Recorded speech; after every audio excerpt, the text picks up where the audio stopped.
Dan Nepstad, International Program of the Amazon Environmental Research Institute. And underneath your name in the film will be a little credit describing who you are and what your title is. What would you like that to be? Director, International Program. Perfect. Can you tell us briefly, what's happening with biodiversity in the Amazon? The Amazon's undergoing a pretty radical transition. The movement of cattle into the region is facilitated by road paving. On the heels of cattle comes soybeans. With soybeans, a lot of agrotoxins and chemicals. Okay, and logging goes out in front as well. So although there's still 80% of the forest is still standing, a lot of that is degraded, and we could lose things pretty quickly, not just by the clearing itself.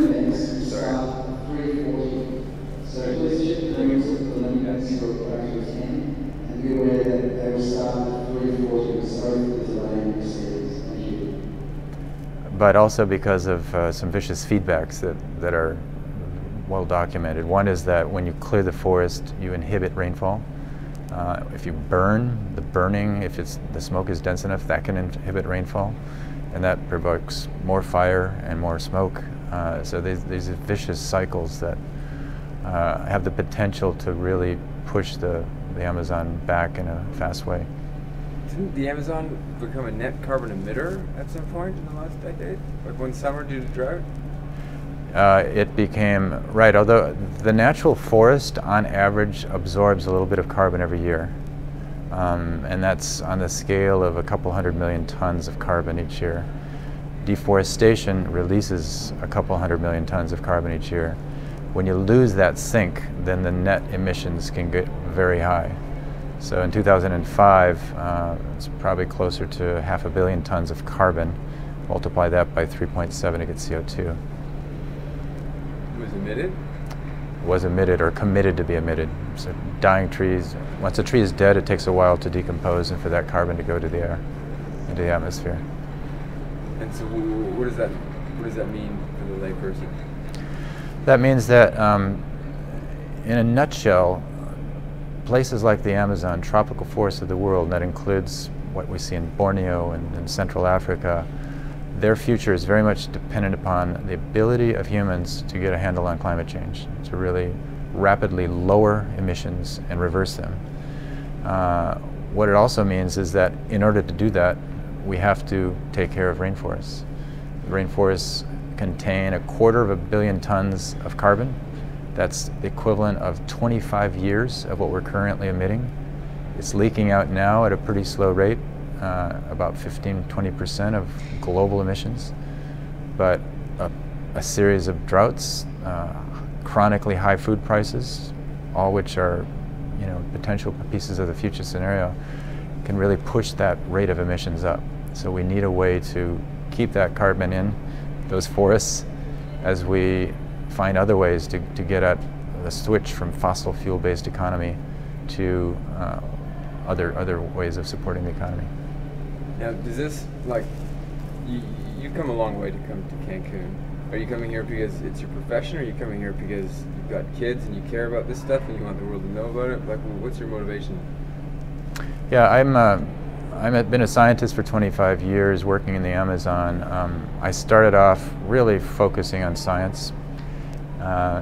With time, more and more of my time has been devoted to solutions, and I think the big policy solutions, a lot of them are in Brazil, Peru, places like that, but we actually need a global solution. Our conservation paradigm, the way we think about conservation, is very much too timid.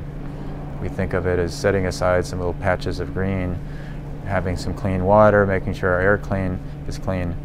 In fact, it's much bigger than that. The systems that sustain life on the planet are at risk. Some of them are falling apart already. One of the biggest systems is the climatic system, and we're embarking upon a massive global experiment that's disrupting the climate system, which is the basis of life. Other systems are falling apart as well. We're losing a lot of land to soil erosion. A lot of the streams and waterways that sustain fisheries and provide drinking water and irrigation water are being silted in, contaminated by agrotoxins, industrial toxins. So the ability of the planet to support life is grinding down. If business as usual continues, what does it look like for humans? I think we've already exceeded our ability, the ability for the Earth to sustain the human population currently at our current lifestyles. We basically need to rapidly lower our footprint. We need to reduce the impact of each individual, especially Americans.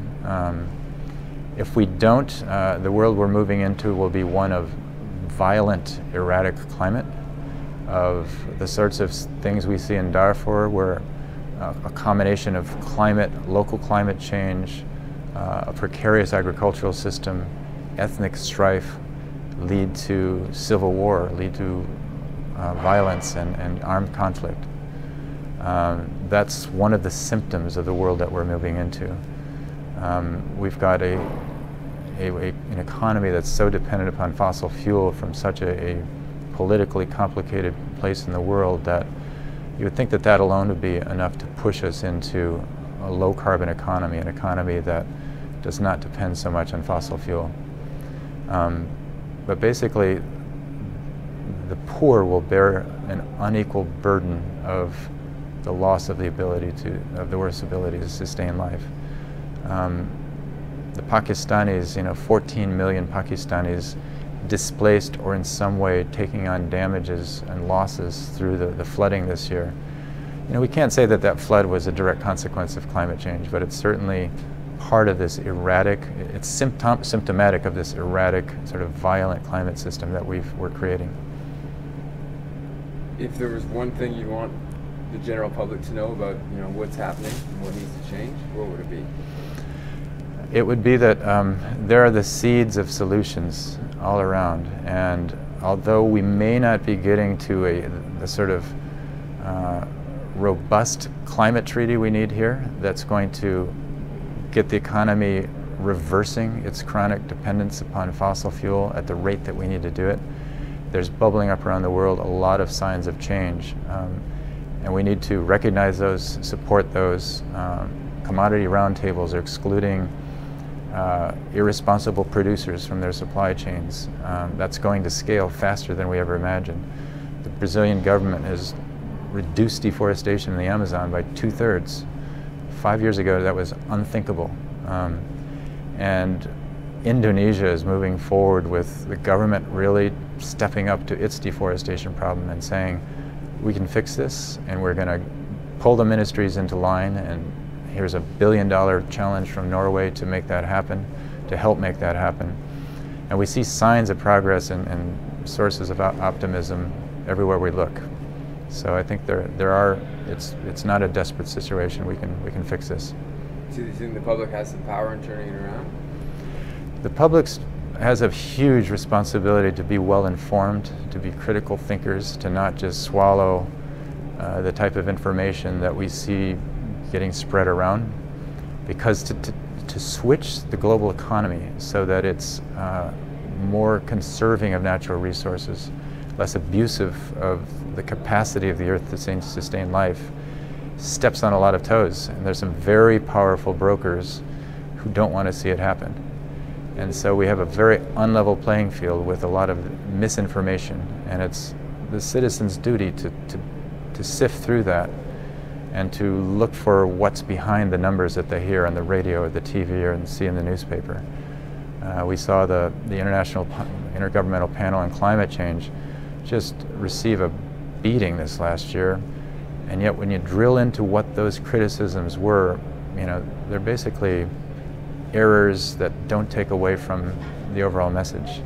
Does that body need to improve? Definitely, it does. It needs to become more transparent, have tighter management, but the overwhelming weight of evidence is we need to change the way we live on the planet. We cannot replicate the American lifestyle time and time again around the world. Brazil and Amazon specifically, what kind of services does the Amazon rainforest provide? The Amazon, at the very local level, is sustaining 200 indigenous groups and another 20 million Amazonians. But the trees of the Amazon, they pump so much water vapor into the atmosphere that they actually are a source of vapor for the rainfall systems further south in the breadbasket of South America, in what's called the Cerrado woodland, and even further south in the Chaco.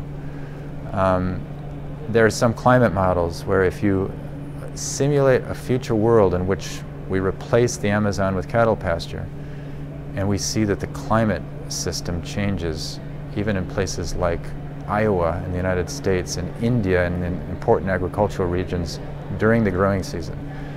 Basically, we don't know what will happen in a world if the Amazon goes from its 80% cover down to 20.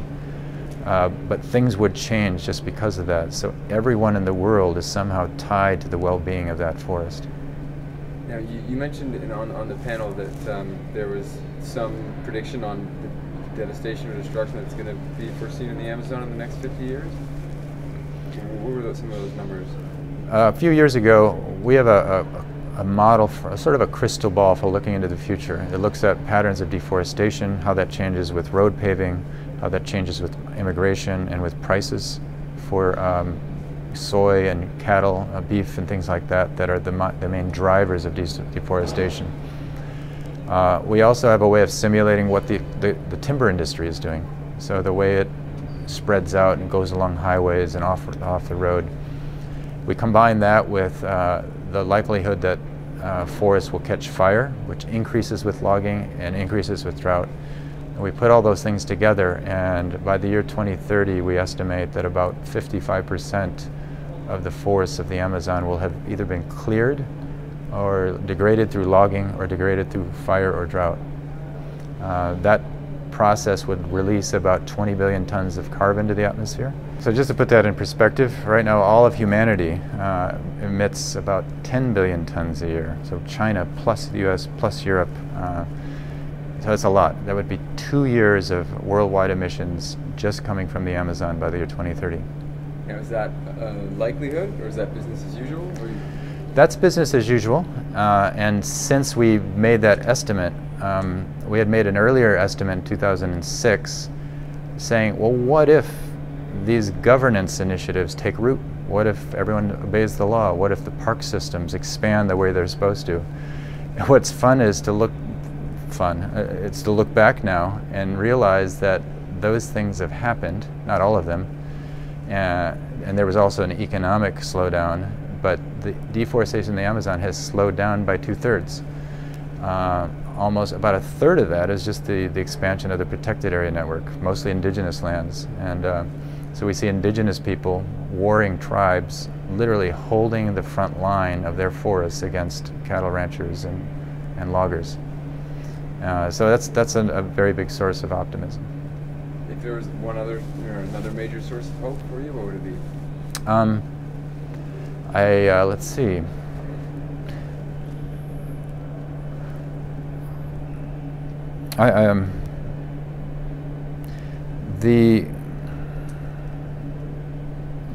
That's it. No. Let's see what to say on that. I think although the increased improvements in the livelihoods of people, a lot of economies are growing fast.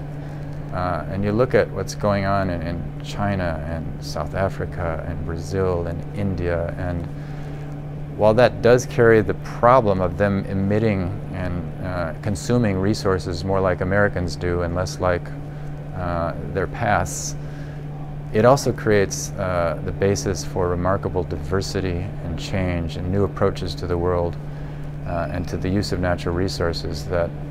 And you see some signs of those emerging cultures really learning from the mistakes made by the United States and other developed nations to do it right. And China is, for example, leading the path in green technology and clearly gets it that just bumbling along and growing willy-nilly you know, they're doing an awful job of growing out their cities, and they haven't gotten a handle on air pollution. But other things they are doing very, very well at.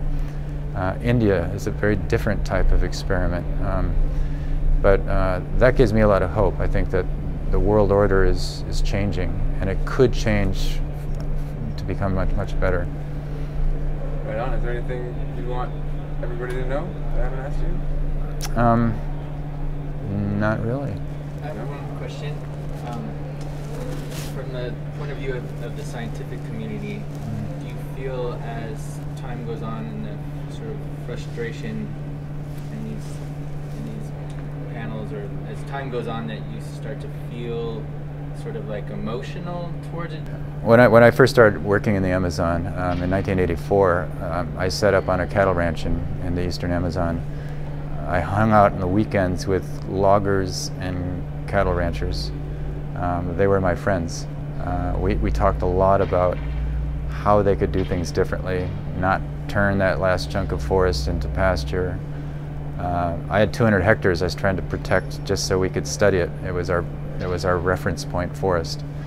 I couldn't convince them, and they really didn't see an economic alternative. It took 18 years to find an alternative to that. I flew down to Mato Grosso once, met up with a fellow named John Carter, who's from Texas. He's a rancher. He owned a ranch in Mato Grosso, was living there. And we hatched an idea to basically say, give ranchers a chance to come forward and show that they can be responsible stewards of their land. Everyone thought we were crazy. I thought, these are ranchers. These are Amazon ranchers. And the response was phenomenal. Today we have something that's called the Registry of Socio-Environmental Responsibility. It's the Cadastro de Compromisso Socioambiental in Portuguese. There's 300 property owners who have come in, a total area of 2.7 million hectares. They're not deforesting. They've stopped deforesting. They're fixing the erosion problems on their land. They're getting their cows out of their streams and putting in pumped watering systems. They want some sort of return. It costs them a lot of money. Some ranchers are paying $100,000 a year to get their properties in shape environmentally. You can see that a lot of those people are out there because they love the land. They went into a frontier that was chaotic with a lot of mixed signals from the policymakers, from the market, but they realize that they need to do things different. Not all of them, and it's a minority that's come into this system, but that it just makes my spine tingle to see these guys defend their forests, replant their riparian zones, and just take pride in being ranchers because they've been vilified. So that's, I think there's really power to change. It's not just economic either. A lot of these folks, they love the land, they love to hunt, they love to walk in the woods, they like to take their children out and ride horseback. They do really want to change. So these villains that have really been the enemy of environmentalists all these years, there's some pearls in there, and I think that's the seed of change. It's interesting, John Carter himself is a rancher. His wife, a Brazilian from a long line of cattle ranching families. His neighbors are the Chavanchi Indians. And they were expelled from their land, moved down south, lost about half of their tribe to measles. Then they were relocated back up there. By the time they got there, their land was largely occupied by invaders. And they were starving, camping out on the side of the road. John got ranchers together to form a cattle herd because the land they were given back had pasture already in it. Today they have a herd of, I think, about 50 head. The Indians are managing cattle. They've learned to not eat, to manage the herd. And you see this unlikely alliance between neighbors, just because of basic decency of people. That's what gives me a lot of hope.